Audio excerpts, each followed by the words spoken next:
বেশ কয়েক বছর পর আবার যে ঢাকাতে আসার সুযোগ হলো, এটা আমার কাছে একটা নিজের ঘরে ফিরে আসার মতো একটা উপলব্ধি বা একটা ফিলিং বা একটা অনুভূতি বলতে পারেন। যে সুযোগ বা যে সম্মান আমি গতকালকেও পেয়েছি এবং আজকেও পাচ্ছি,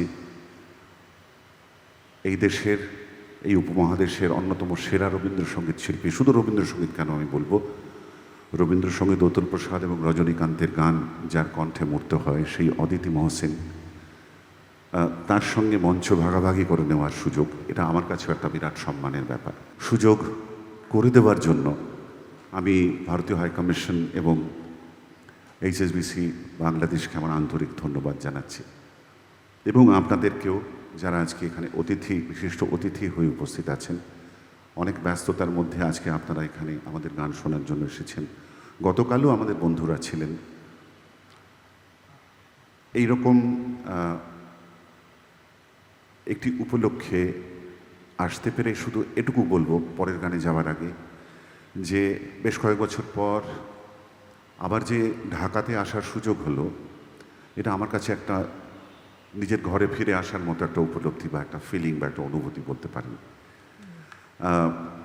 এবং এর আগেও এই কথাটা আমি গতকালকেও বলেছি, আজকেও আরেকবার এই কথাটা আমি বলতে চাই, যে আমার প্রথম যখন ঢাকাতে অনুষ্ঠান করার সুযোগ হয়েছিল, যাদের আমন্ত্রণে আমি ঢাকায় গান গাইতে আসার সুযোগ পেয়েছিলাম, সেই প্রতিষ্ঠানে ছিল HSBC ব্যাংক।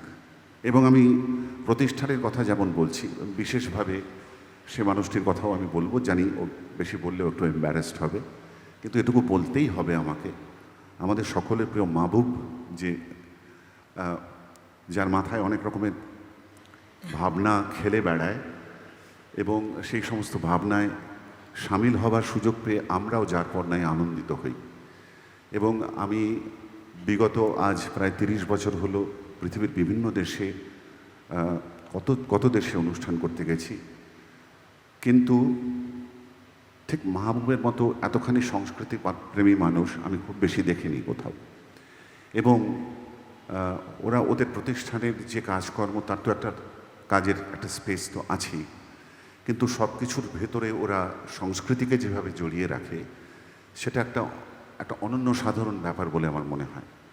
এবং এইরকমভাবে এইরকম একটা প্রতিষ্ঠানকে সংস্কৃতি চর্চার সঙ্গে জড়িয়ে রাখা, এরকম নজিরও আমি খুব বিশেষ কোথাও দেখিনি। তাই আমার এই বিশেষ ভালো লাগার কথাটা আমি শুরুতেই গতকালও যেমন সকলের সঙ্গে শেয়ার করেছি, আজকেও করছি।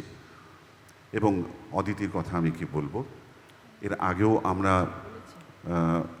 এখানে ঢাকা শহরে অনুষ্ঠান করেছি, এবং সেই অনুষ্ঠানের আয়োজকও ছিল HSBC। কলকাতাতে তো আমাদের অনুষ্ঠান হয়েছে, আমরা জামশেদপুরে অনুষ্ঠান করেছি ভারতে, এবং আজকে এখানে আমাদের একসঙ্গে মঞ্চে পাশাপাশি বসে গান গাওয়া, আমি অত্যন্ত সম্মানিত বোধ করছি। এবং আমাদের মহামান্য ভারতীয় হাইকমিশনার, তিনি গতকালও ছিলেন সস্ত্রীক, আজকেও তিনি আছেন। আমার বিশেষ ধন্যবাদ তাদেরকে।